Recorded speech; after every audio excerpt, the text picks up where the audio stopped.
Assalamualaikum warahmatullahi wabarakatuh. Selamat datang kembali di acara kita, yaitu di ruang sidang munaqosyah Fakultas Ekonomi dan Bisnis Islam Universitas Sunan Kudus. Belum diganti, sabar, masih sabar ya. Nanti diganti, sabar ya. Nah, hari ini saya mendatangkan narasumber yang begitu luar biasa. Kalau kemarin kita kedatangan dengan Prof. Adri, sekarang kita kedatangan dengan Prof. Ani. Kalau teman-teman tahu lagunya Rhoma Irama atau film-filmnya Rhoma Irama, ya ini Prof. Ani. Tapi bukan Ani yang itu ya. Nanti bilang terlalu, gitu. Enggak begitu. Nah, kita akan banyak berbicara tentang hal-hal yang sangat-sangat baru happening di lingkungan kita, Prof. Apalagi di media sosial itu. Sangat itu. Nah, Prof. Ani ini dulunya adalah dekan di Fakultas Syariah. Kebetulan beliau adalah seorang pakar hukum yang sudah mencapai level tertinggi. Nah, nanti kita tanya-tanya seputar tentang hukum, dan sebenarnya hukum itu gimana menurut kacamata dari seorang ahli, dan kita sebagai orang umum harus menanggapi hukum itu seperti apa. Kan ada beberapa kasus hukum itu mencuri 5T, ya begitu ya Prof ya. Tapi mencuri satu batang kayu bisa 10 tahun, 50 tahun dan sebagainya. Nah, Prof. Ani ini adalah lulusan dari Undip ya Prof ya? Undip. S1-nya Undip. Bukan, S1 Untak. Untak, Universitas 17 Agustus. Ya. S2-nya Undip. S3-nya Undip. S3-nya Undip. Ya. Tidak mualaf ya Prof ya? Gimana? Tidak mualaf? Enggak. Tetap konsisten ya. Bahasa mualaf itu kalau dalam pindah. Iya. Ya, kita tanya-tanya. Pertanyaan awal gini, Prof. Kan pernah jadi dekan ya Prof ya? Iya. Kenapa syariah itu warnanya hijau, Prof, gedungnya? Tidak merah, Prof.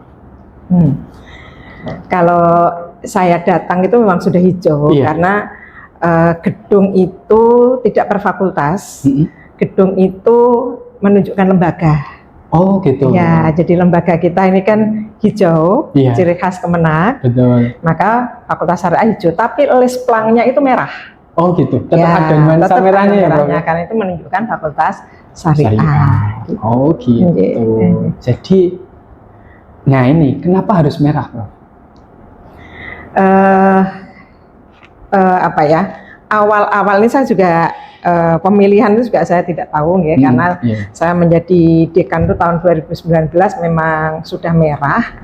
Tapi kalau saya memaknai ketika waktu kecil gitu ya, merah itu kan berani. Nah, orang hukum itu kan harus punya keberanian untuk menegakkan keadilan.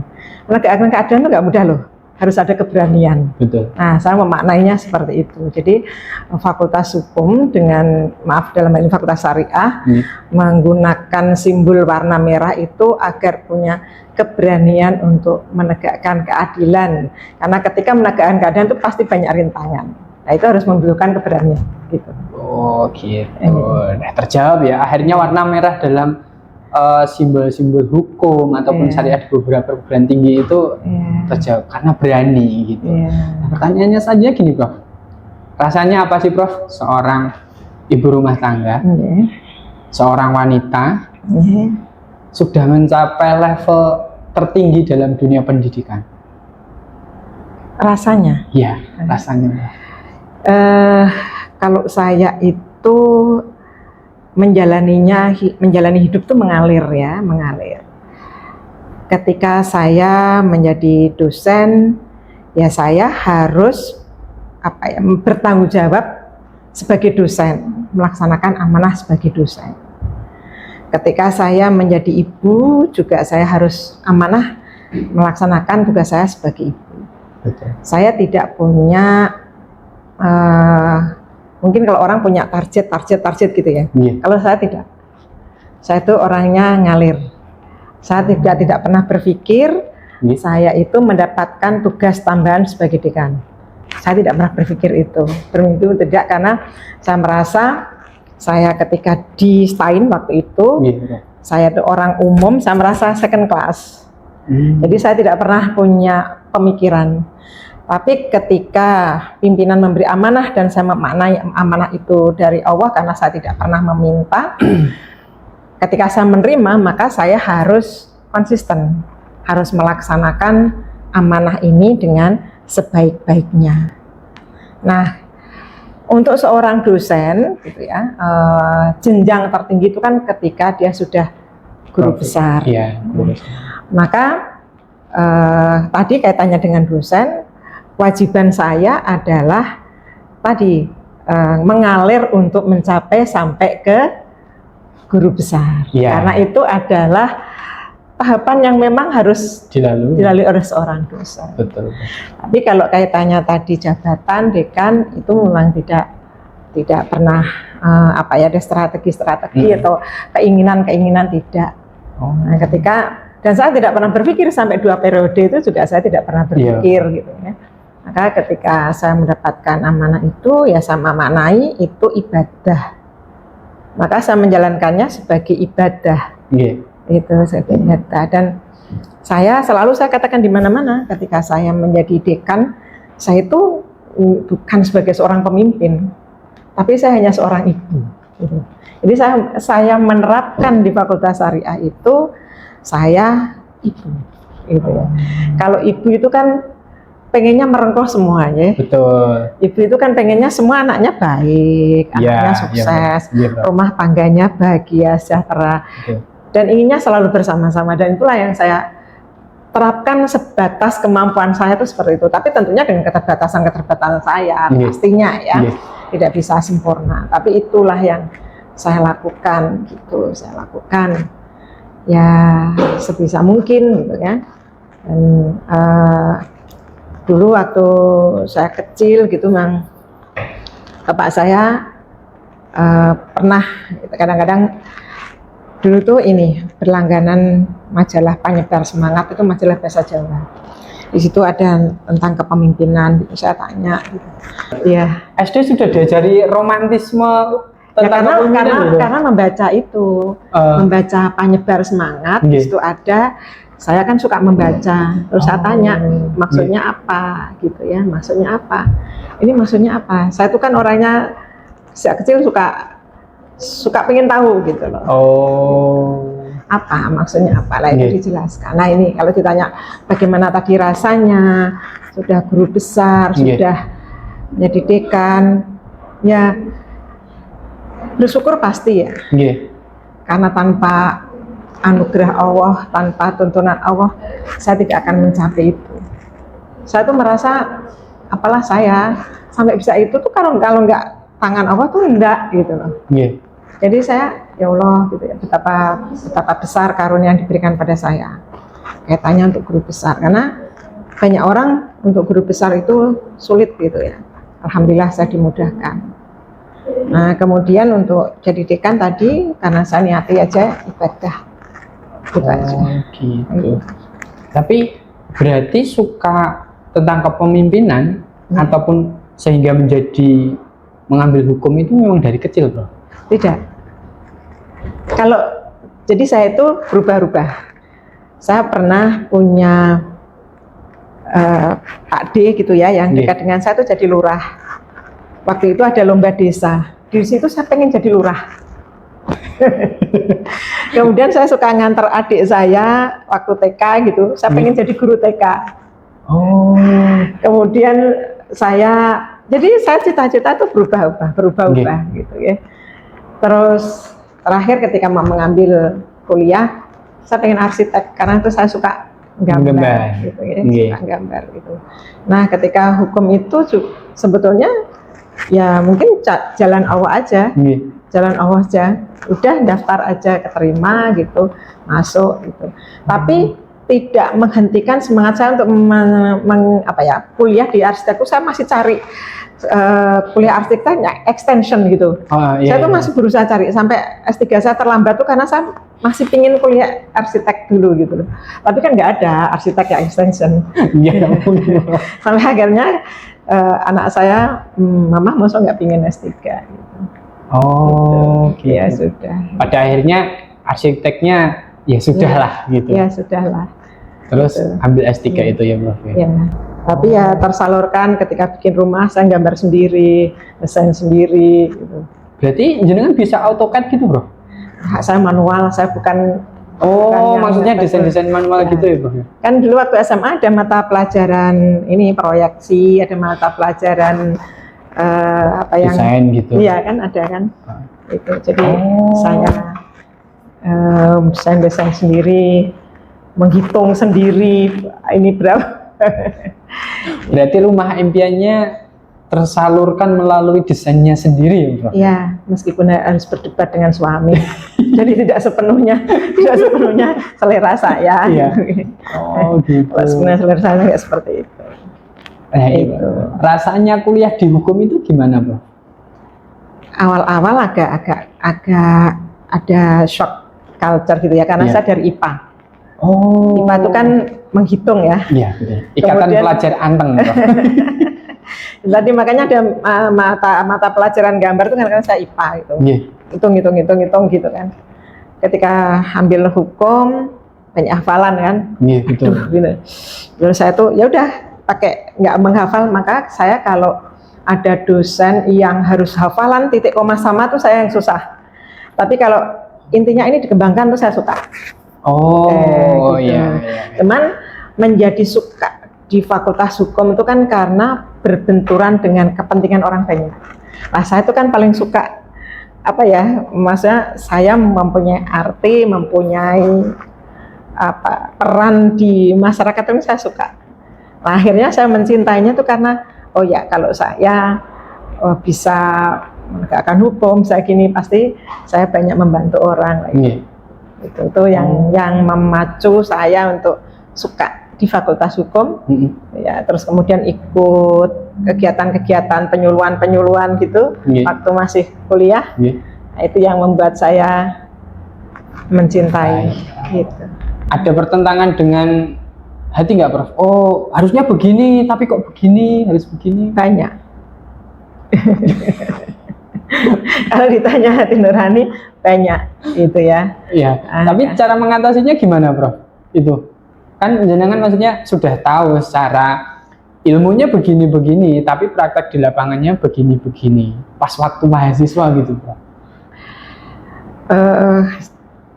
Sepertinya kalau zaman saya itu kan pertentangan tidak sebegitunya ya, mungkin karena belum ada medsos sehingga tidak begitu terekspos gitu ya. Jadi lebih ketika mahasiswa itu kan idealis, lebih kita di penyuluhan yang harusnya begini begitu. Iya, betul. Nah, kemudian ketika sudah terjun itu ya sebisa mungkin saya sebisa mungkin saya berusaha memberitahu bagaimana yang seharusnya. Karena begini, kalau menurut Prof. Sacipto Raharjo, penggagas hukum progresif itu kan hukum itu untuk manusia, bukan manusia itu untuk hukum. Artinya aturan dibuat itu kan untuk kehidupan manusia, untuk menyelenggarakan tata dalam masyarakat. Betul. Ya, untuk membuat kehidupan itu teratur. Betul. Kan, gitu. Nah, maka ya bagaimana hukum bisa mencipta seperti itu, bukan yang kacamata kuda positivis gitu. Jadi ya memang harus menggunakan, kalau bahasa saya mengikuti Prof. Sacipto Raharjo itu, berhukum itu harus menggunakan hati nurani. Kalau hati nurani itu yang paling dalam ya, saya rasa semua orang sama gitu. Hati yang paling dalam, keadilan yang hakiki itu kan di hati nurani gitu. Ya nggak usah menunggu yang sana begini ya, kita mulai dari diri kita lah. Kalau kita menunggu sana seperti ini, sana nggak adil gini, kapan? Ya udahlah, kita mulai dari diri kita, dari lingkungan terdekat kita gitu. Gitu aja. Sederhananya implementasinya seperti itu tadi. Iya. Tapi pada akhirnya sekarang menjadi dosen dan mengajar hukum kepada anak-anak muda sekarang, itu perbandingannya gimana, Prof? Dari jenengan dulu yang tidak komunikasi atau teknologinya minim, dengan sekarang yang teknologinya begitu banyak, itu gimana, Prof? semua itu kan ada sisi positif, ada sisi negatif ya. Betul. Dalam hidup ini kan masih ada itu. Saya lebih melihat ke positifnya. Jadi dengan adanya medsos gitu yang terbuka lebar, saya itu tidak melarang mahasiswa itu untuk mengikuti, misalnya seperti infotainment gitu. Saya tidak melarang, tapi cermatilah yang terkait dengan hukum. Misalnya infotainment tentang artis gitu. Jangan gosipnya, tapi mereka kadang-kala kan punya kasus-kasus hukum. Betul. Lah, maka cermatilah kasus hukum. Biasanya kalau mencermati si artis kan dia seneng ya. Nah, itu cermatilah itu. Bagaimana ini lah. Dengan terbukanya seperti itu, dengan teknologi seperti itu, semakin mudah mengajak mahasiswa itu untuk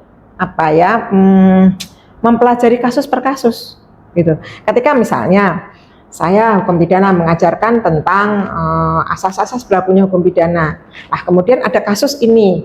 Coba bisa nggak hukum pidana itu diterapkan di ini? Itu berdasarkan teori yang apa misalnya? Atau misalnya kaitannya dengan misalnya kayak kemarin yang rame itu kan ada seorang bapak yang istrinya dicopet, kemudian bapak itu mengejar, kemudian pencopetnya itu mati gitu ya. Nah, jadi tersangka. Nah, itu kan enak mengajak mahasiswa untuk membedah kasus itu kan lebih enak gitu, karena mereka pasti akan punya rasa yang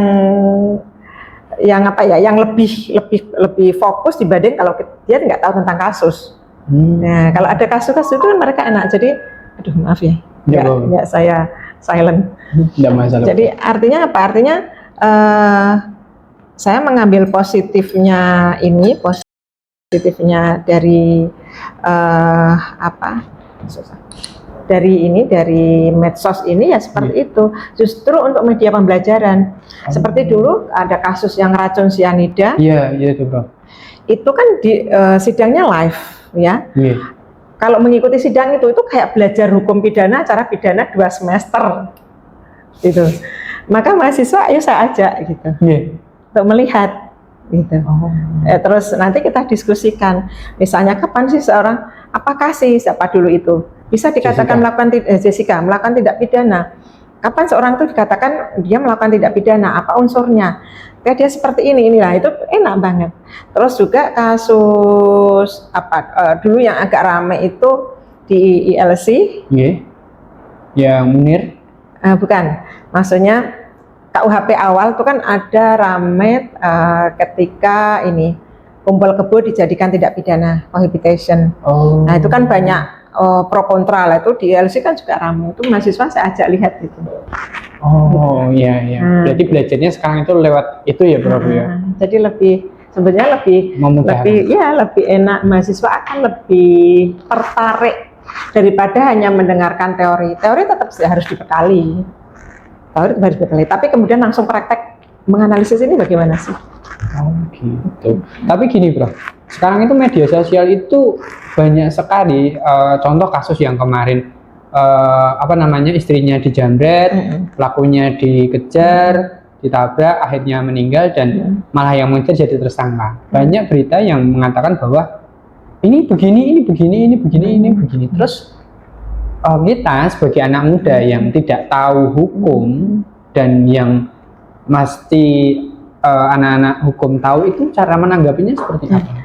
Makanya ketika orang tidak punya dasar teori kan bisa berkomentar apapun. Betul bro. Tapi kalau punya dasar teori dia kan akan menganalisis dengan secara Nah saya selalu sampaikan ke mahasiswa gitu ya. Kamu tuh agak gaya sedikit di hadapan mahasiswa fakultas lain, gitu. Bukan untuk sombong, betul. Tapi kamu berceritalah. Kalau misalnya tarbiyah pendidikan dengan pedagogiknya, gitu betul, kemudian di syariat itu kan juga ada berbicara dengan bahasa hukum, betul. Gitu. Di hadapan orang lain enggak apa-apa. Tapi tunjukkanlah bahwa ini loh kamu mahasiswa hukum. Gitu. Jadi memang saya menyarankan ya kamu harus jadi pencerah. Karena kan tidak semua orang tahu teori hukum. Betul bro. Nah kamu yang tahu ketika kamu diam, terus bagaimana? nggak apa-apa dikatakan kamu gaya, tapi kalau untuk kebaikan nggak masalah. Saya selalu sampaikan seperti itu, gitu. Dan saya selalu memotivasi Fakultas Syariah ini fakultas yang apa ya, maksudnya enak gitu ya, mau jadi apa-apa bisa gitu. Betul. Maaf loh. Ya sebenarnya benar sih bro. HRD bisa, mau di perbankan bisa. Mau di guru bisa. Tapi orang dari pendidikan nggak bisa jadi hakim, nggak bisa jadi pengacara. Iya. Tapi gini bro, maksudnya banyak kasus yang terjadi sekarang itu orang-orang langsung menjustis bahwa oh nggak begini, nggak begitu, kok begini, kok begitu. Sedangkan banyak pakar juga. Kemarin itu kan ada yang mengatakan dari ini mungkin saya yang tahu ya bro ya. Ada di Facebook itu si pembela tersangka itu mengatakan bahwa seharusnya nggak dikejar dan lain sebagainya gitu. Padahal dia seorang pengacara ya bro ya. Nah itu gimana bro?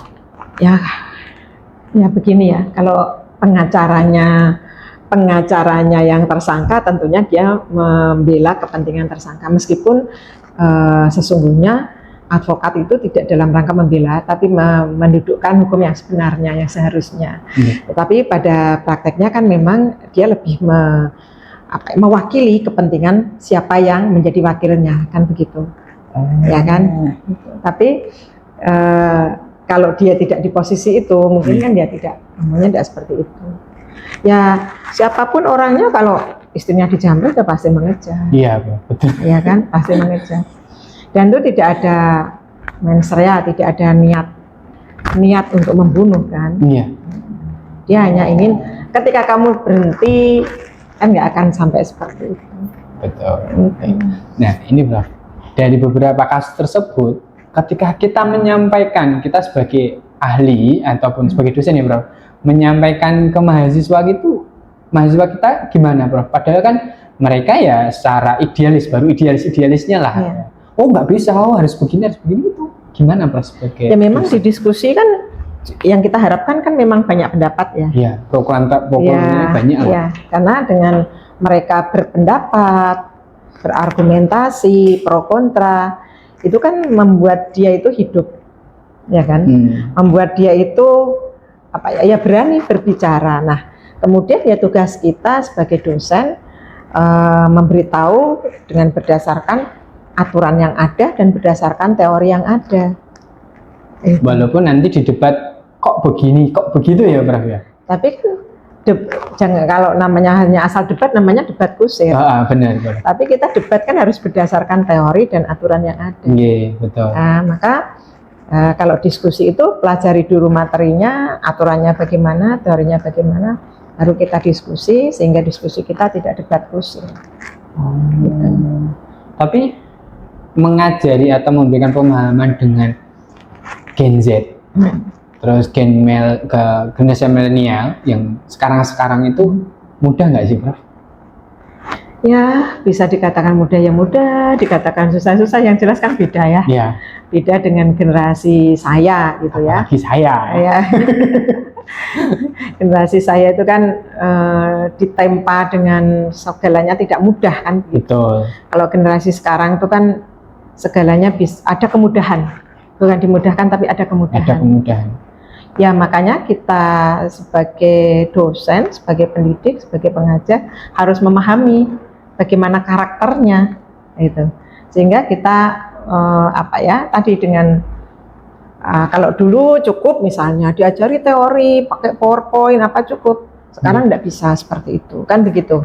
Maka sistem pembelajaran atau teknik pembelajarannya kan kita sesuaikan dengan kondisi sekarang gitu, yang biar mahasiswa itu tertarik bagaimana, mahasiswa itu bisa memahami bagaimana.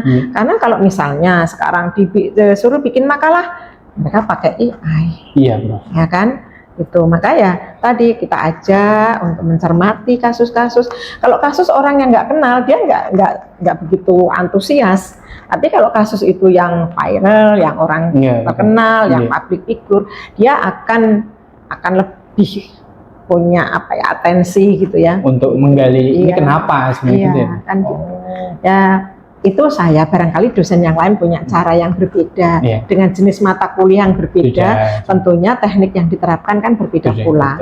Nah, kalau saya sementara sih seperti itu gitu ya, jadi ngajak kasus dan ya memang nggak bisa apa ya, mahasiswa sekarang itu nggak bisa ditekan kayak zaman saya dulu itu.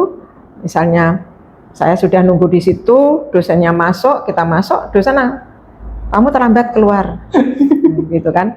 Sekarang nggak bisa seperti itu. Ya oke, kamu kalau terlambat, kenapa alasannya terlambat? Kamu masuk ini ya, apa ya, lebih banyak permakluman lah, gitu ya. Ya gimana kalau nggak gitu ya memang zamannya memang sudah beda. Nah, ya, gitu loh. Tapi gini bro, kan dihukum ya bro. Maklum itu sesuatu yang lumrah nggak sih bro? Maklumnya sebatas mana? Ya kalau karena saya ada teman di syariah, jadi terlambat itu tidak terlambat itu by data.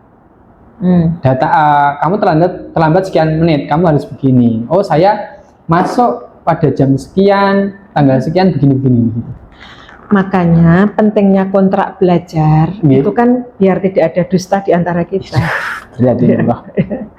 Adanya kontrak belajar di depan kan aturan. Kalau orang hukum dikatakan itu suatu tindak pidana ketika ada aturan yang melarang. Kalau tidak ada aturan kan tidak bisa dikatakan itu tindak pidana. Dan aturan itu harus ada lebih dulu sebelum perbuatan. Maka di kontrak belajarlah itu kita bikin kesepakatan. Misalnya ya benar-benar kita bicarakan, nggak otoriter. Terlambat, mahasiswa boleh terlambat berapa menit sih? Dosen bisa terlambat bisa berapa menit? Kemudian tidak masuk itu kita tolerir sampai berapa kali tidak masuk? Kan gitu. Artinya begini, saya selalu di awal saya selalu mengajarkan, saya ini ingin mengajarkan keadilan karena kita orang hukum. Misalnya A sama B. A sama B itu ketika ujian sama-sama nilainya 90. Tapi si A ini tidak pernah masuk atau masuknya jarang. Si B tiap hari masuk. Ketika hasil akhir sama-sama kasih nilai 90, saya adil enggak? Enggak. Nah, makanya saya selalu sampaikan gitu, adil enggak saya? Enggak. Nah, maka kita perhitungkan kehadiran. Mungkin kan kok kayak anak SMA kehadiran dihitung. Tapi saya selalu awali, saya ingin menerapkan asas keadilan. Kita ini orang hukum loh, kan gitu. Nah, saya contohkan seperti itu. Nggak adil kan? Nggak. Berarti kita perhitungkan ya, yang nggak pernah masuk sekian, maksimal saya bisa beri nilai berapa. Kalau toh dia misalnya sama-sama 90. Artinya kehadiran saya perhitungkan sekian persen. Jadi dalam penilaian saya, kehadiran itu ada persenannya. Meskipun tidak tinggi. Jadi misalnya nih, hadir 5 kali, hadir 10 kali, kali sekian persen, kan keluar. Nah, nanti saya total. Kalau saya seperti itu, tapi tidak tahu yang lain. Gitu. Tapi di awal saya begitu, karena saya selalu katakan, jangan pernah ada dusta di antara kita. Dan kita orang hukum, harus ada aturan sebelum ada perbuatan. Dan aturan tidak boleh berlaku surut. Tidak berlaku? Oh, boleh berlaku surut. Tidak boleh berlaku surut. Surut.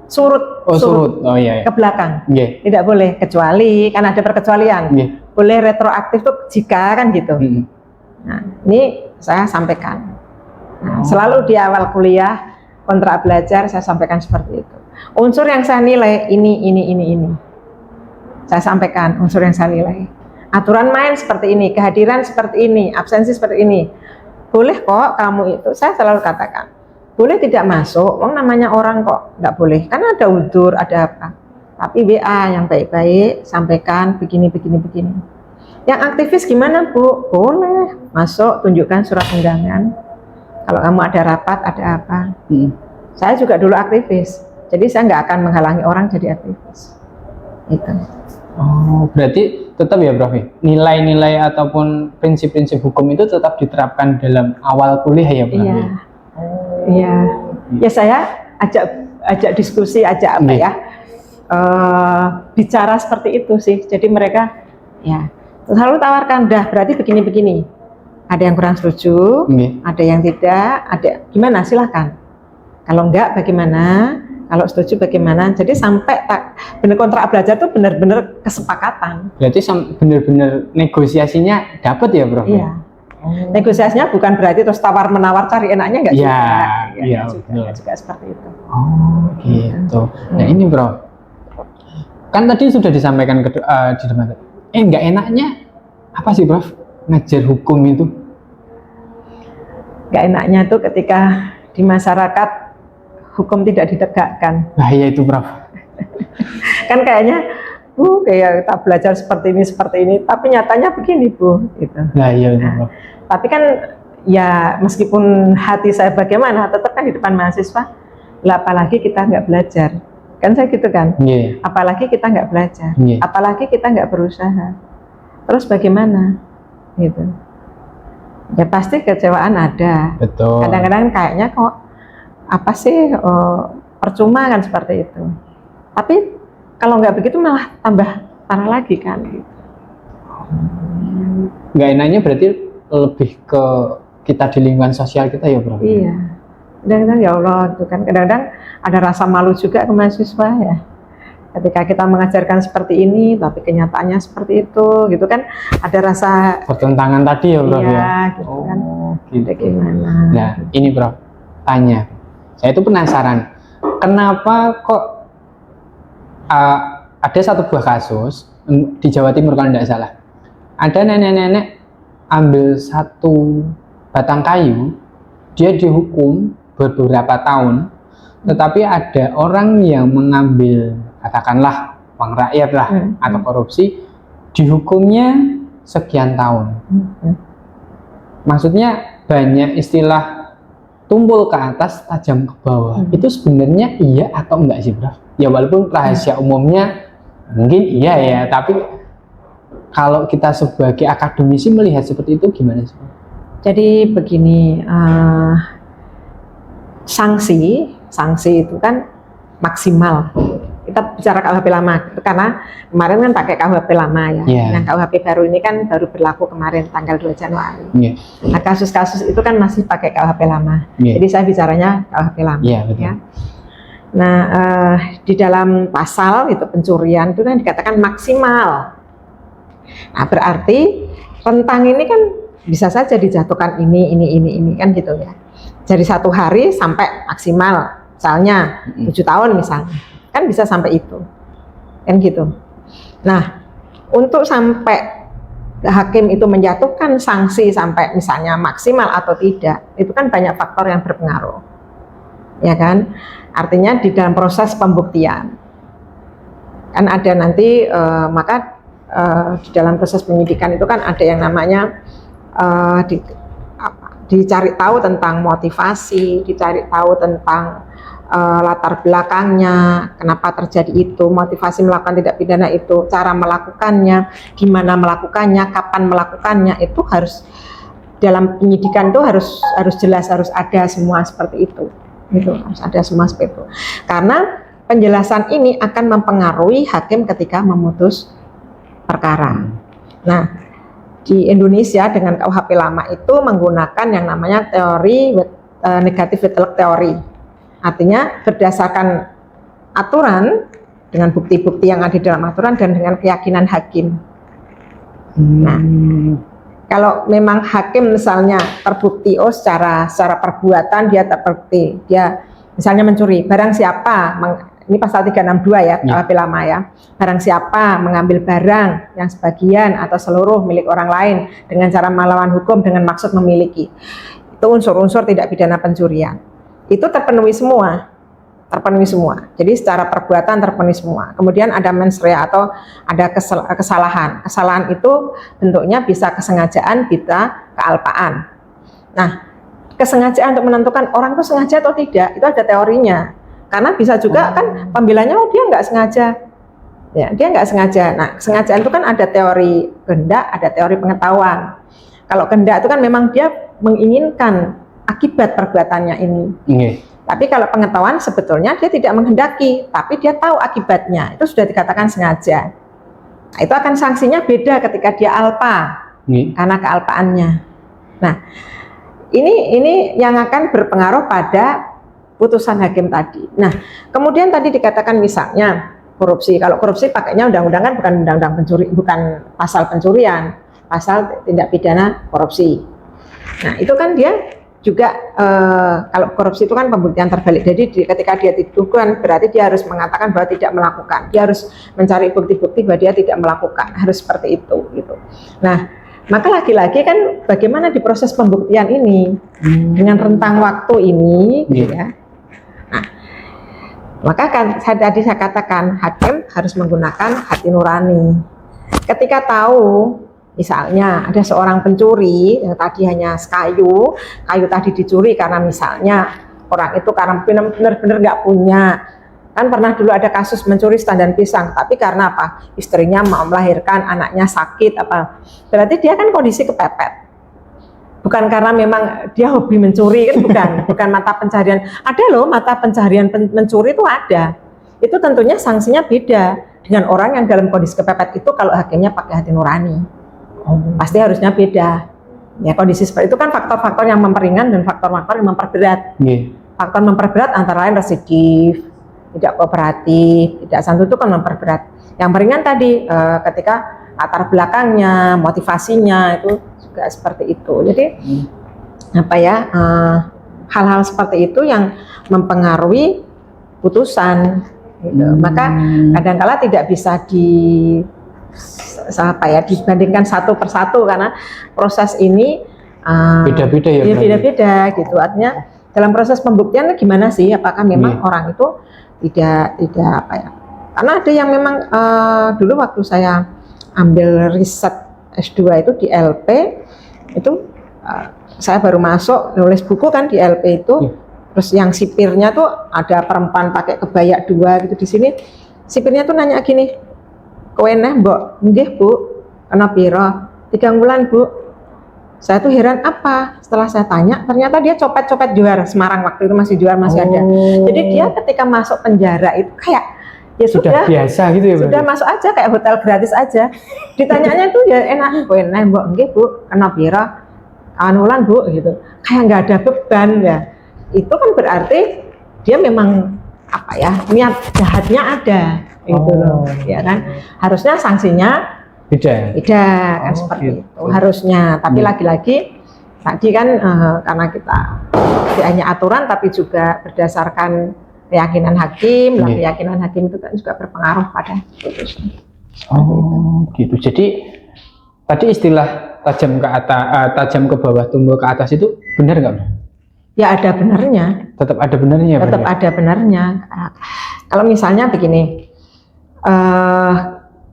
Kan ada tindak pidana yang ancamannya di atas 5 tahun itu disediakan pengacara, ya disediakan pengacara. Orang-orang nggak punya pakai pengacara itu. Kemudian orang-orang yang punya dia mesti punya pengacara sendiri, nggak mau pengacara yang disediakan. Itu kan effortnya beda ya. Betul. Iya kan. Cara untuk bagaimana proses pembuktian kan bukan berarti saya mengklaim pengacara yang disediakan itu enggak. Tetap mereka tuh profesional. Tapi artinya kan ya ini aturannya seperti ini gitu. Tapi kalau yang disediakan itu kan kadang ada upaya-upaya. Ada upaya-upaya tertentu ya, Bro. Gitu. Iya. Jadi memang benar dan juga tidak benar ya, Bro. Ya. Tidak semua. Tidak semua. Tumpul ke atas, tajam ke bawah, tidak semua. Tidak semua. Tapi juga tidak menutup mata, tidak menafikan bahwa ada yang tajam ke bawah, tumpul ke atas gitu loh. Maka tidak bisa kasus kalau orang Jawa digebiak uyah disamaratakan enggak gitu. Kita lihat kasus per kasus. Iya. Nah, memberikan pencerahan ke mahasiswa tentang hal-hal yang maksudnya itu sudah jadi rahasia umum. Kita sebagai orang hukum harus begini itu gimana, Bro? Ya tadi sambil kita menjelaskan bahwa ini kamu harus menguasai teori-teori ini.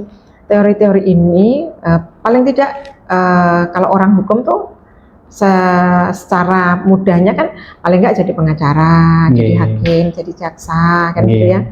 Nah, ketika kamu jadi pengacara, hakim, jaksa, gunakanlah teori-teori sebagai senjatamu. Berarti orang hukum itu harus belajar teori dulu atau lihat kasus dulu? Ya harus menguasai teori dulu karena teori itu untuk membedah kasus. Oh berarti harus paham teori dulu? Iya, misalnya tadi, Yes. misalnya begini, ada anak naik motor, ya naik motor, masnya orang Kudus bukan? Boyolali. Boyolali. Iya. Ya anggaplah orang Kudus itulah bro. Kudus. Tahu nggak di perapatan yang dekat ke Menara itu? Iya. Padat nggak? Sangat. Tiap pagi padat nggak? Iya betul. Tahu tiap hari itu padat. Kemudian Mas Agung naik dari sana, kecepatan 100 km per jam. Kemudian menabrak. Kemudian Mas Agung bilang, saya nggak niat, saya nggak sengaja kok. Saya nggak sengaja menghilangkan nyawa, saya nggak sengaja menabrak. Kalau dalam hukum itu nggak bisa. Karena harusnya Mas Agung tahu di situ tuh kredit, macet. Kok naik motor 100 km per jam? Meskipun tidak menghendaki akibat, kan tahu akibat. Betul. Maka itu tidak bisa dikatakan apa. Oh, Tapi itu sengaja. Tapi dengan menggunakan teori pengetahuan. Kalau menggunakan teori kehendak tidak masuk. Karena kan Mas Agung nggak menghendaki akibat orang tertabrak kan enggak? Enggak. Tapi kan tahu dengan kepadatan seperti itu naik motor 100 km per jam pasti akan jadi masalah. Oke. Ya kan gitu. Nah ini bro, tanya lagi. Mahasiswa itu ada yang sering ngeyel tentang hukum nggak sih bro? Banyak. Ngeyelnya seperti apa bro? Ya, kadangkala ketika mahasiswa itu mencermati aturan sepotong, membaca berita sepotong berdasarkan kiriman WA. Iya. Nah, jadi dia tidak memahami keseluruhan jadi substansi kasus itu dan tidak memahami substansi aturan itu. Nah, itu biasanya ngeyel. Maka saya begini kalau sama mahasiswa, kadang-kadang masalah misalnya demo atau gimana, saya tidak melarang, tapi kuasai dulu aturan itu. Jadi jangan memalukan, teriak-teriak gitu. Hidup mahasiswa. Tapi nggak tahu aturannya, kadang-kadang salah. Pernah loh yang kasus dulu RUU KUHP yang Omnibus Law. Bukan, yang KUHP yang kaitannya dengan perzinahan, kaitannya cohabitation, kaitannya dengan keluar malam yang dilindungi. Dia tuh baca hanya dari WA. Tidak memahami aturannya, tidak baca aturan secara keseluruhan meskipun saat itu RUU ya. Tidak, sehingga dia ketika demo itu salah dan saya malu. Saya sebagai dosennya malu. Jenengan sampai sebegitunya? Iya, di kelas saya sampaikan. Saya nggak melarang, tapi pelajari dulu. Jadi nanti kamu kalau menyampaikan itu berdasarkan ini loh, rancangannya tuh bunyinya demikian. Kamu menentangnya ini. Nah, kamu tuh ngomongnya ini sementara rancangan bilang begini, kan memalukan. Ya, saya tuh sampai malu. Saya sampaikan ke mahasiswa. Gitu. Jadi ya pahami dulu aturannya dan baca aturan jangan hanya satu pasal. Karena kan kadang ada keterkaitan pasal betul. Dari aturan umum ke khusus gitu kan. Tetap ada ya, kayak misalnya Al-Quran, kita kan juga nggak boleh memahami sepotong-sepotong kan begitu. Siap. Diminum dulu bro.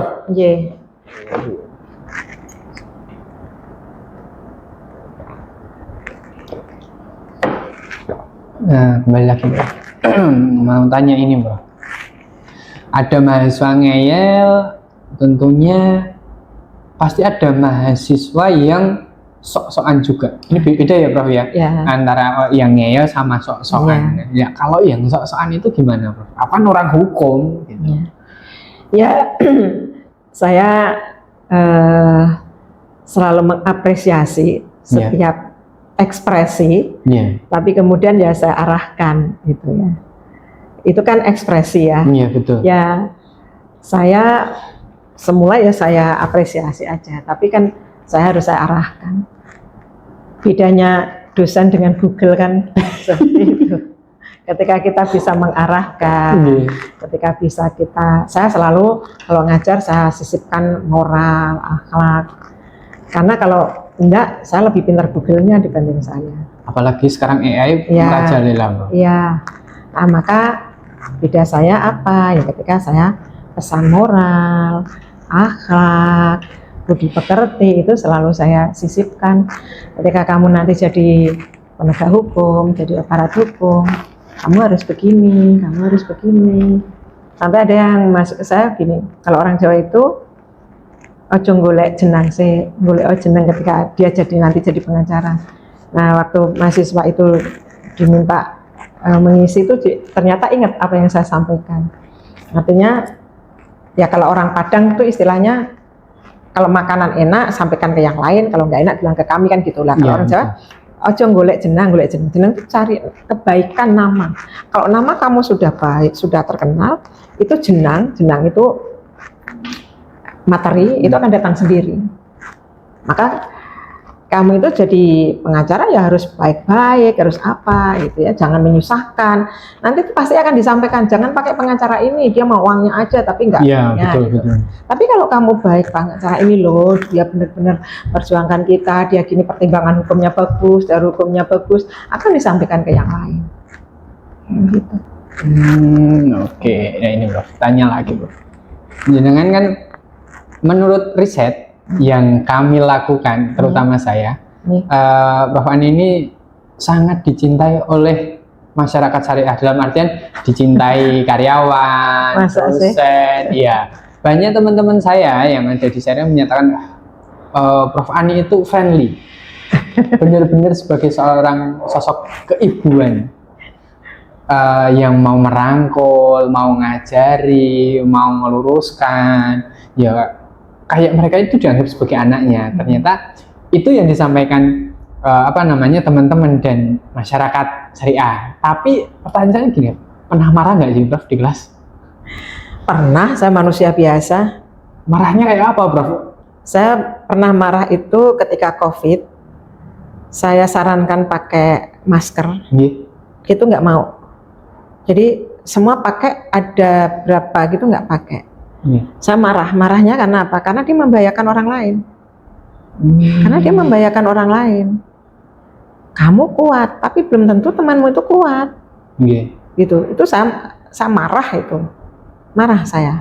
Gitu ya. Ya marah saya kan nggak bisa meledak itu nggak bisa ya. Ya pokoknya saya intinya marah lah, tapi ya mungkin dengan gaya saya begitu. Pernah marah juga dengan dosen, pernah ketika dia tidak melaksanakan kewajiban yang seharusnya. Saya harusnya ngajar, ada mahasiswa telepon ke saya. Itu saya harusnya mata kuliah Pak ini, tapi kok nggak bisa dihubungi gini. Gitu. Saya telepon balik, posisi di mana gitu sama dosennya. Saya di sini. Loh kok nggak ngajar? Karena begini. Jadi saya selalu menerima aduan dan saya langsung respon. Sekali, 2 kali, ketiga kali saya BAP. Itulah kemarahan saya. Oh, saya berarti BAP. Hukumnya tetap berlaku ya Prof ya? Saya BAP. Saya datangkan Wadek 1, Wadek 2. Saya datangkan orang itu, saya tanya, bikinkan BAP. Kok sekali, 2 kali nggak apa-apa. Tapi dia kalau sudah merugikan mahasiswa, benar-benar merugikan mahasiswa. Kita ini kan tujuannya melayani mahasiswa. Betul. Tapi dia sangat merugikan, gitu ya. Nggak sekali, 2 kali, parah lah, gitu ya. Saya juga BAP itu juga lihat-lihat kan. Betul. Gitu, lihat-lihat. Dan itu juga hanya 2 orang yang saya BAP dari sekian dosen syariah, hanya 2 orang yang saya BAP. Karena sudah menjatuhkan marwah dosen. Gitu. Menjatuhkan kehormatan dosen, marwah dosen, merugikan mahasiswa gitu. Saya baru, kalau enggak ya enggak. Saya itu kalau marah lebih keluar nangisnya, air matanya daripada itu. Karena itu, Bro. Ya, karena saya nggak bisa ini. Ya tahu teman-teman tuh. Makanya kalau misalnya sambutan apa udah nyiapin tuh tisu. Karena saya tuh gembeng gitu. Makanya saya, ya itu tadi saya pernah nulis puisi itu, saya mengasihinya dengan air mata saya gitu. Makanya dicintai oleh masyarakat syariah, Prof. Ya nggak tahu saya. Kalau itu semua karena Allah, Iya. karena kasih Allah melimpahkan sehingga teman-teman. Jadi memang justru kebalik ya. Justru saya merasa teman-teman syariah itu yang mencintai saya, bukan karena saya. Iya. Tapi karena teman-teman syariah itu yang luar biasa. Teman-teman syariah itu yang memberi hadiah ke saya itu luar biasa. Justru saya merasa seperti itu. Bukan saya yang ini terus kemudian teman syariah itu mencintai, kebalik. Oh, kebalik. Ya, justru karena teman-teman syariah yang luar biasa. Luar biasa loh teman-teman syariah. Kadang kalau dalam posisi saya begini tuh dia meredamkan, dia melindungi, dia itu tuh justru yang luar biasa teman-teman syariah. Kalau syariah bilang keibuan ya memang saya sudah ibu. Saya kan memang sudah tua, sudah ibu. Sudah punya cucu, Bro? Sudah 3. Oh, 3? Ya. Kan umur saya udah 60, Mei nanti 61, makanya nggak bisa jabat lagi. Tapi saya juga memang ingin menepi, nggak ingin jabat lagi, ingin menepi. Oh, gitu. Jadi kalau tadi makanya risetnya tuh kebalik. Iya, fakta, Bro. Nah, tapi memang kalau saya melihat teman-teman syariah itu yang luar biasa, yang membahagiakan saya dengan menghadiahi saya dengan kebahagiaan itulah. Yang unik-unik. Ya yang unik ya ada, namanya satu organisasi itu nggak ada yang kok lempeng semua, nggak ada. Iya, betul. Kan dengan begitu melatih saya lebih sabar, melatih saya lebih bijak, melatih saya bagaimana sih menjadi ibu banyak orang gitu ya. Kadang-kadang saya begini loh, anak saya 2 aja ya pribadiannya berbeda, apalagi ini anaknya banyak orang. Ya kan, ya saya harus maklum gitu, gitu. Ya seperti itu. Jadi kalau toh teman syariah mencintai saya tuh kasih Allah aja yang dilimpahkan untuk saya. Karena sebetulnya teman-teman syariah yang luar biasa. Gitu. Siap. Ya ini, Bro, ada pertanyaan titipan, Bro. Iya. Prof Ani lebih suka dipanggil Prof atau Ibu? Ibu. Ibu. Prof Ani lebih memilih menjabat lagi atau menjadi dosen biasa? Menjadi dosen. Jadi dosen biasa? Ya. Oke. Lebih memilih menjadi seorang dosen atau ibu rumah tangga? Ibu rumah tangga sesungguhnya. Tapi kan ini panggilan jalan untuk mengabdi saya ya. Jalan saya untuk ibadah menjadi dosen. Ya sudah gitu. Oh, okay. Tapi saya lebih menikmati menjadi ibu. Lebih menikmati menjadi ibu. Tapi itu tadi saya memaknai ini jalan ibadah saya. Makanya saya harus maksimal di sini. Gitu. Oke, Bro. Tapi sebelumnya begini, tadi ada pertanyaan suka dipanggil Prof atau orang syariah, nggak ada yang panggil saya Prof karena saya larang. Kenapa, Prof? Saya nggak suka. Alasannya? Ya Prof itu jabatan akademik kalau pas akademik resmi aja, kalau harian berbincang gini saya nggak suka. Boleh ditanya orang syariah, nggak ada yang manggil saya Bu Dekan. Karena larang. Dulu saya siapkan kotak toples gitu. Kalau yang manggil Bu Dekan saya denda, harus masukin uang 500 di situ. Jadi lama-lama nggak ada yang manggil Bu Dekan. Itu denda banyak ini berarti. Tapi sesungguhnya menjaga hati saya sendiri loh. Karena saya khawatir nanti sudah nggak jadi dekan, saya lupa nama saya. Oh, gitu. Jadi nggak ada, boleh ditanya rekan syariah. Nggak ada yang manggil Bu Dekan, nggak ada yang manggil Prof. Tidak ada yang manggil Prof, tidak ada yang manggil. Tapi itu kehendak saya, bukan teman-teman. Teman-teman semua ya Bu Dekan, semua ya Prof. Tapi saya melarang, bahkan saya siapkan kotak untuk denda. Tapi ada yang ke denda, Bro? Ada, tapi lama-lama kan enggak. Di awal-awal kan tetap ada. Kalau yang Prof nggak nyediakan denda, yang dekan yang nyediakan denda. Yang Prof enggak. 10 tahun loh, Prof. Ya, boleh ditanya. Kan manggilnya Bu Ani semua. Ada yang manggil Mami, ada yang manggil Bunda, Bu Ani. Ini seneng ini anak-anak Febi ketemu Prof Ani. Kapan-kapan harus ngajar di Febi ya, mungkin ya. Nah, ini Prof, sudah tidak menjabat, mulai menepi, rencana kedepannya mau apa, Prof? Ya, yang pasti kan saya harus bertanggung jawab dengan tugas saya sebagai seorang dekan. Nah, ketika bertanggung jawab berarti kan saya harus tetap meningkatkan kualitas ya. Dan juga saya harus tetap bertanggung jawab saya sebagai guru besar. Kan itu kan langkah terdekat itu. Kemudian yang berikutnya, bagaimana saya tetap bermanfaat di masyarakat. Saya selama waktu jadi dekan saya nggak aktif, tapi sebelumnya saya aktif di JPPA, Jaringan Perlindungan Perempuan dan Anak. Nah, saya sudah janji sama ketuanya kalau sudah tidak dekan saya akan aktif lagi. Saya ingin di sisa hidup saya punya manfaat lah, gitu nih, itu sih. Nggak muluk-muluk aja. Dan ya tadi keluarga saya, anak cucu bisa baik-baik aja gitu. Itu suami, saya masih punya ibu, dan saya selalu berdoanya begini, ya Allah, berilah saya kemampuan, kekuatan lahir batin untuk menjaga ibu saya lebih baik, mendampingi ibu saya lebih lama. Ibu mertua, ibu kandung bro? Ibu mertua sudah kabundut pas HL-nya HKS kemarin. Wah, begitu bahagianya ibu ya Prof ya? Karena saya merasa sebelumnya saya tidak baik, maksudnya nggak maksimal. Nggak maksimal. Maka sekaranglah saatnya saya harus maksimal ke ibu. Keren. Orang tua masih ada, kita sudah sampai yang top level. Semoga sehat selalu. Amin. Semoga rencananya dimudahkan. Dan ingat, kita tidak boleh menilai satu potong berita, tapi kita harus melihat secara keseluruhan berita agar tidak terjadi salah paham. Betul. Terima kasih atas waktu dan kesempatannya. Selamat sore. Assalamualaikum warahmatullahi wabarakatuh. Waalaikumsalam warahmatullahi wabarakatuh. Terima kasih ya Prof. Oh, ibu itu masih sugeng loh? Masih, alhamdulillah. Tapi sudah demensia. Sudah pikun. Ya tadi ini saya berangkat, bersihin dulu, kan BAB sudah tidak bisa ya. Oh, berarti sudah dulu di tempat tidur ya Bro? Nggak sih, bisa duduk lihat Mersani TV masih bisa, tapi kan dituntun. Ya semua pinter Bro? Nah, ada soalnya belum banyak, baru 79. 79? Belum sih, masih.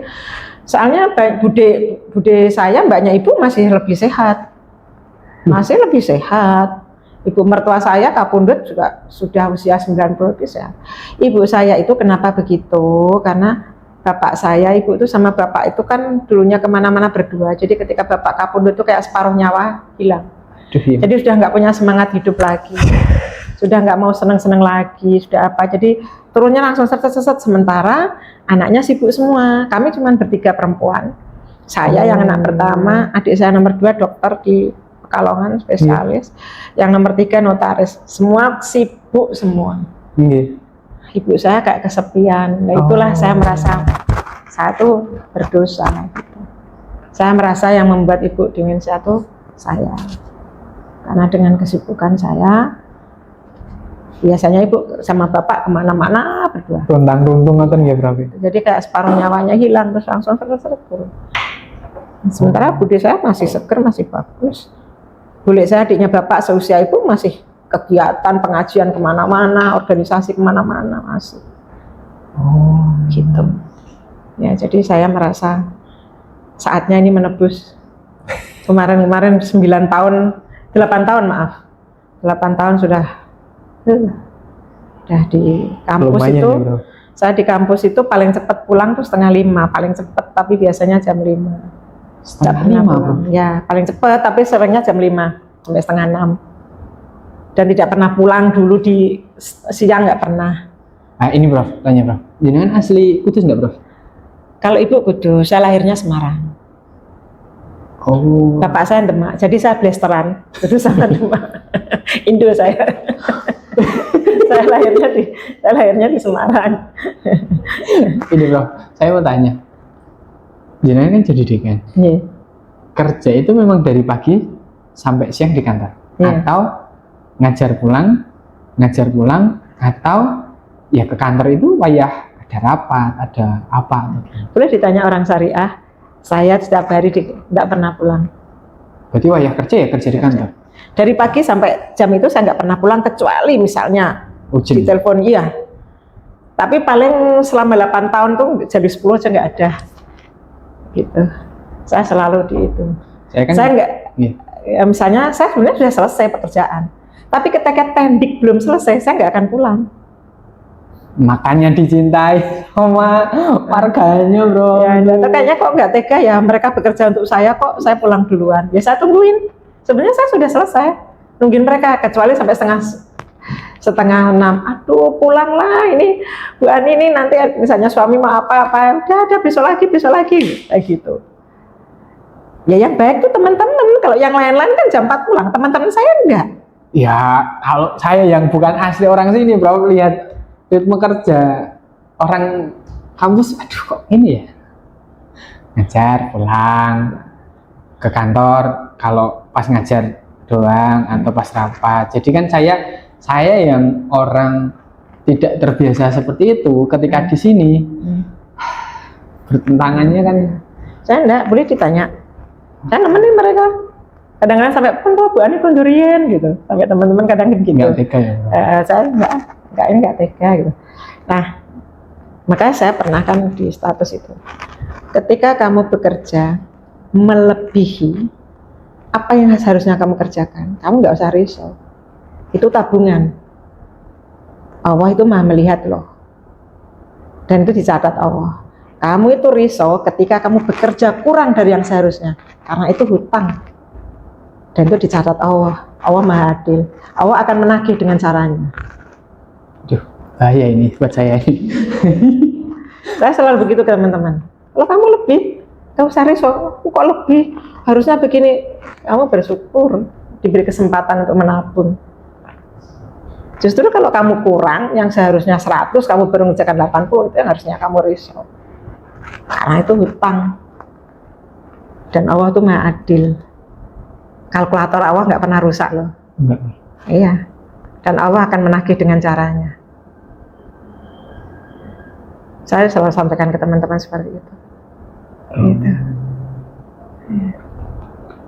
Gitu. Ya. Satu pertanyaan terakhir, bro. Ini sudah nggak terakhir.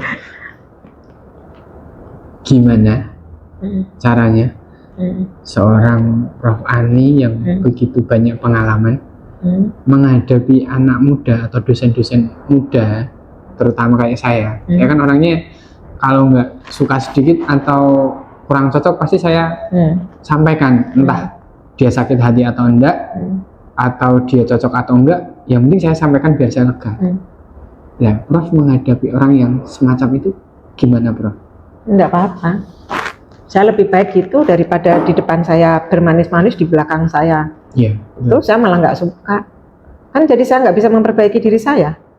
Kan misalnya saya salah, kemudian di belakang Bu Ani gini, tapi di depannya manis-manis. Saya kan nggak tahu kesalahan saya apa. Betul. Tapi kalau Bu, ya tentunya dengan cara yang santun kan. Iya, betul, karena betul. saya orang lebih tua, gitu kan. Nggak Secara etika kan tetap harus lebih menghormati kan, bukan minta dihormati enggak. Betul. Tapi secara etika ya di kita itu, karena saya lebih tua, silahkan. Saya sama mahasiswa gitu, silahkan kamu mau tanya, mau mengkritik, mau apa, silahkan. Tapi dengan cara yang santun, karena kita punya adab, punya etika. Iya, betul. Demikian juga dengan teman-teman, enggak apa-apa. Saya malah lebih suka. Makanya teman-teman, Bu, jangan gini, oh ya, gitu, diskusi. Dan saya juga kadang-kadang saya tuh juga suka bercanda, suka itu. Jadi sama teman-teman yang muda-muda tuh ya nggak masalah. Kadang-kadang kalau sesama dekan tuh ya, Bu Maleha apa itu, kadang-kadang gini, Bu, aku kadang nggak sadar ya kalau jenengan tuh usianya 60, karena saya juga bercanda tuh sama dosen-dosen yang muda-muda gitu. Gitu. Pak Gisbi itu bilang gini, dekannya tuh hanya 4. Yang satu ibunya dekan, karena saya tua. Karena saya tua. Ya Allah, gitu. Berarti segala macam aduan itu jenengan tampung, jenengan saring. Iya. Di tempat saya kalau di dakwah ada lapor Lapor dekan. Bude ya. Oh iya. Bude pemade ya. Kalau di tempat saya lapor dekan, karena kalau bude atau made itu kan kalau nanti Pak dekannya laki-laki kan kasihan. Ya, jadi saya lapor dekan ada itu. Itu untuk. Jadi mahasiswa tuh biasa ke saya. Bu, begini Bu, Pak ini begini. Kenapa? Saya juga nggak mau sepihak kan, mahasiswa kan juga kadang-kadang peta konflik kan, saya nggak mau seperti itu. Oke, saya tambah gini. Kenapa? Kadang minta Bu pindah Bu ini. Saat ke dosennya kan saya tanya, kemarin gimana, kalau ini gimana gitu. Sampai masalah nggak bayar, nggak. Tapi jangan dimasukkan sini ya. Ada kan mahasiswa mau izin keluar gitu. Kenapa? Covid bapak di PHK saya nggak bisa bayar. Kamu semester berapa? Bayarmu berapa? Paling lambat kapan besok? Udah kasih. Tapi bayarkan loh ya. Udah bayarkan. Udah gitu kan saya udah lupa. Udah lulus dia gini, Bu, saya yang jenengan bayar Ibu. Oh iya, saya jenengan. Itu loh Bu, jenengan saya telepon kok nggak diangkat Bu. Udah saya lupa. Itu kadang uji, nggak lulus. Ya Allah Mas, kamu kok gitu tuh gimana? Harus pulang ya Mas. Kamu harus data ini. Ya, udah konsultasi saya. Bu dapat salam dari mana? Dari kok kamu kena? Iya Bu, saya tuh nyambi kerjain. Saya yang nangis. Kenapa sih nggak saya luluskan? Katanya, kamu kalau gini berarti harus bayar berapa? Bayar gini. Ya sudah, bayarkan. Tapi jangan masuk. Coba aja ya desain yang kita ini ya. Saya juga seneng. Tapi jangan di. Enggak. Nanti kita di PAP nanti ya. Artinya, yaitu saya memposisikan diri sebagai ibu bagi semua. Semampu saya tentunya. Banyak juga yang nggak suka gitu kan, ya pasti ada. Hidup ini nggak sempurna kok. Kan saya tidak bisa memuaskan semua pihak. Pasti ada yang nggak suka, yang merasa saya nggak adil, itu ada. Dan itu saya maklumi dan saya sadari. Saya sebagai manusia biasa pasti ada. Makanya lebih senang kalau itu disampaikan sehingga saya bisa koreksi diri, memperbaiki diri. Tapi kalau ngomong di belakang kan saya nggak tahu. Untung kalau ada yang menyampaikan, kalau ada yang menyampaikan kan, oh berarti saya harus begini. Kalau enggak kan selamanya saya nggak tahu bahwa ini salah gitu kan, nggak tahu gitu. Ya, ada beberapa dosen kan yang gitu. Iya. Saya kan sebelum kesini ini cerita Ibu ya. Sebelum kesini itu saya belajar dulu kampus ini bagaimana sih, kenapa dan seperti apa gitu. Iya, sebentar tak ini tunggu. Ya memang gini, jenengan orang mana? Boyolali Bu. Boyolalinya mana? Cepogo. Oh, suami saya juga Boyolali. Saya di Teras. Oh, saya Kota Bu. Bawahnya Merapi Bu, saya itu. Bawah Merapi. Memang kultur orang Kidulan sama orang Pantura beda. Iya, betul. Maka zaman suami saya orang lengkap ya. Pejabat itu banyak dari orang Kidulan. Oh. Ya baru sekarang aja orang-orang sini. Karena kulturnya beda. Gitu. Ya, itu nggak usah saya omong.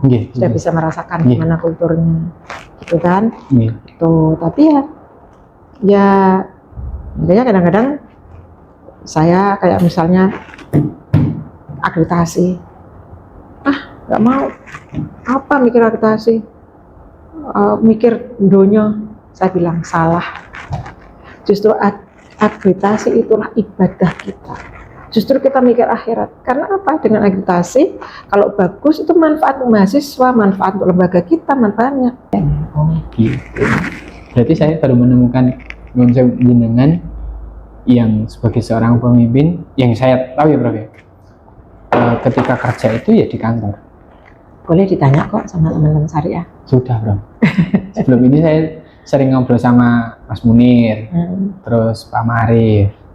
Saya beberapa main ke syariah itu tanya-tanya ya seputar jenengan dan syariah itu seperti apa. Ternyata memang setelah saya ngobrol ya memang benar adanya. Memang jenengan itu dianggap sebagai ibu yang benar-benar mengayomi anak muda yang di sana. Semampu saya tentunya, kan tidak sempurna. Ya, sempurna itu milik Allah. Iya. Manusia tempatnya khilaf dan salah.